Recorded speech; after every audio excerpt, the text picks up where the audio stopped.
ഈ നാട്ടിലെ നിയമങ്ങളുണ്ടല്ലോ അത് വെറും ഓട്ടക്കലമാണ്. നീതി ചോർന്നു പോകാൻ പഴുതുകളിട്ടിരിക്കുന്ന ഓട്ടക്കലം. പിന്നെ ഇതൊരു വ്യൂസിന് വേണ്ടിയിട്ടുള്ള വീഡിയോ അല്ല കേട്ടോ, ഒരു ഗുരുതരമായിട്ടുള്ള മാനസിക സാമൂഹിക പ്രശ്നത്തിന്റെ വിശദീകരണമാണ്. ഷാജി അങ്ങനല്ലല്ലോ പറഞ്ഞത്. ഷാജി എന്ത് പറഞ്ഞു? നിങ്ങൾ പറയുന്നു നിങ്ങൾക്ക് വ്യൂവോ മറ്റു കാര്യങ്ങളൊന്നും നിങ്ങൾ ആഗ്രഹിക്കുന്നില്ല എന്ന്. അത് എത്രമാത്രം സത്യമാണ്? ശരി, കള്ളത്തരം കണ്ടുപിടിച്ചു. നിങ്ങളുടെ പ്രൊഫൈൽ നോക്കിയാൽ നിങ്ങൾ പിൻ ചെയ്ത് വെച്ചിട്ടുണ്ട്. നിങ്ങൾക്ക് ഏറ്റവും വ്യൂ കൂടിയ വീഡിയോയ്ക്കൊക്കെ നിങ്ങൾ പിൻ ചെയ്ത് വെച്ചിട്ടുണ്ട്. അപ്പൊ നിങ്ങൾക്ക് വ്യൂ ഒക്കെ താല്പര്യം ഇല്ല എന്നൊക്കെ പറയുന്ന വെറുതെ കള്ളമാണ്.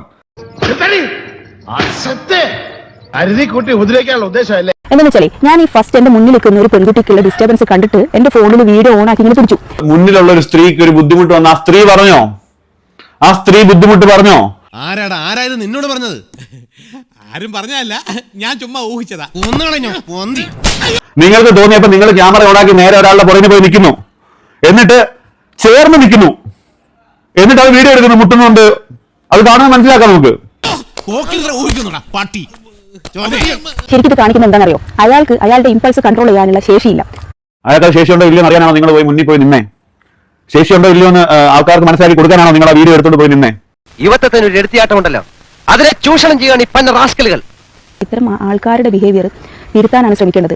അതെ, ആദ്യം നീ നന്നാകാൻ നോക്ക്, എന്നിട്ട് ഇവർ ഈ വീണ്ടും കണ്ടന്റ് ആക്കി അപ്ലോഡ് ചെയ്യുന്നത് ആ വീഡിയോയുടെ വ്യൂ ഒക്കെ കണ്ടിട്ടാ. അതിൽ കൂടുതൽ കമന്റ്സ് ആണ് വന്നിരിക്കുന്നത്. അത് ഈ സ്ത്രീയെ കുറ്റപ്പെടുത്തിക്കൊണ്ടുള്ളത്, അതിന് ന്യായീകരിച്ചുകൊണ്ടുള്ള ഒരു വീഡിയോ ആണ് ഇപ്പൊ ഇവർ ഇട്ടേക്കുന്നത്. അത് കഴിഞ്ഞിട്ടാണ് അയാൾ മരിച്ചത്.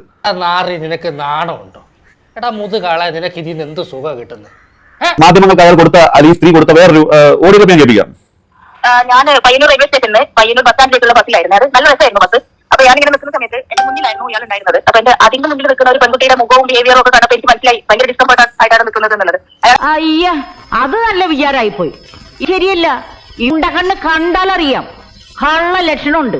ഇത് കള്ള ലക്ഷണമല്ല, ജന്മനാ ഉള്ളതാണ്. വീട്ടില് ബാപ്പയ്ക്കും ഉമ്മയ്ക്കും ഒക്കെ. ആ സമയത്ത് പിന്നെ ഇറങ്ങുന്ന സമയത്ത് അയാളെ പുറകിൽ ഞാനുണ്ടായിരുന്നത്. അപ്പം നേരെ എന്റെ മേലിൽ അയാളെ കൈ ചെയ്തോണ്ടിരിക്കും. അത് കറക്റ്റ് വീഡിയോ വ്യക്തമായിട്ട് കാണുന്നത് നിങ്ങൾ തൊട്ട് ബാക്കില് അയാളുടെ കൈ മുട്ടാൻ തക്കവണ്ണം പോയി നിൽക്കുന്നതായിട്ടാണ് സ്ത്രീയെ തോന്നിയത്. നിങ്ങൾ അത് മനസ്സിലാക്കൂ.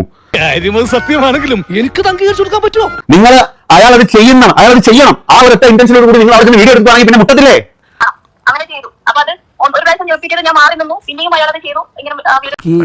എന്തോ എങ്ങനെ കള്ളം നിങ്ങൾ റിപ്പീറ്റ് ചെയ്തപ്പോ മാറിയിട്ടില്ല. നിങ്ങളുടെ ഉദ്ദേശം നടക്കാൻ വേണ്ടിട്ട് നിങ്ങൾ അവിടെ കാണിച്ചു വിട്ടിയ വീഡിയോ സമൂഹ മാധ്യമം കണ്ടതാണ്. എന്തൊക്കെയാ നീ ഇവിടെ കാണിച്ചത്? നൈസായിട്ടങ്ങ് സ്ലിപ്പ് ആയല്ലേ? അപ്പൊ തന്നെ ഞാൻ എന്താ ചേട്ടാ ഉദ്ദേശം എന്ന് ചോദിച്ചു. അപ്പോഴേക്ക് അയാൾ ഇറങ്ങി ഓടി എന്ന് പറയാൻ പറ്റില്ല, സ്പീഡിൽ അങ്ങ് നടന്നു. നീ അങ്ങനെയല്ലല്ലോ നേരത്തെ പറഞ്ഞത്. അപ്പോഴേക്ക് അയാൾ ഇറങ്ങി ഓടി. ഇപ്പൊ എങ്ങനെ ഇരിക്കണം? എന്റെ പുറകിലുണ്ടായിരുന്ന വേറെ ചേട്ടൻ ചോദിച്ചു എന്താ സംഭവം ഉണ്ടോ? നമ്മുടെ കുറെ നേരമായിട്ട് അയാൾ ഇങ്ങനെ എന്തോ ഒരു ചെയ്തോണ്ടിരിക്കുന്നത് കണ്ടപ്പോഴാണ് ഞാൻ വീഡിയോ ഓൺ ചെയ്ത്. എന്നെ തൊട്ട സമയത്ത് ഞാൻ ചോദിച്ചു എന്ന് പറഞ്ഞു. പക്ഷെ അയാൾ പെട്ടെന്ന് ഇറങ്ങി നേരെ അങ്ങ് നടന്നു. എന്തായാലും നിന്നെ ഇനി ഇവിടെ വെച്ച് പൊറിപ്പിക്കുന്ന പ്രശ്നമേ ഇല്ല. അയാളുടെ വീട്ടിലും മറ്റു കാര്യങ്ങളും നാട്ടിലൊക്കെ അന്വേഷിച്ചിടത്തോളം അയാളാണ് ആ കുടുംബത്തിന്റെ അത്താണി. അത് പോയി. അയാൾക്ക് മാനവും നഷ്ടപ്പെട്ടു. അയാൾ കയറി തൂങ്ങി, അയാൾ മരിച്ചു. എനിക്ക് നീ മതിയായിട്ടില്ലല്ലേ ഇവിടെ ഒരിക്കൽ ഇതൊക്കെ വരുത്തി വെച്ചത്? ഇത്തരത്തിലുള്ള ആൾക്കാർക്ക് നമ്മളെ കൊല്ലാൻ സാധിക്കും. മറ്റൊന്നും പറയാനില്ല. ഇതുപോലുള്ള അച്ഛനില്ലാത്ത പരിപാടികൾ ചെയ്യുന്നവരോടൊന്നും പ്രത്യേകിച്ച് പറയാനില്ല. പരമനാറി പട്ടി കഴിവരുടെ മോളെ എന്റെ കയ്യിൽ കിട്ടിയേ ഞാൻ അരിഞ്ഞു മുളകിട്ട് അങ്ങനെ തിന്നിടോ.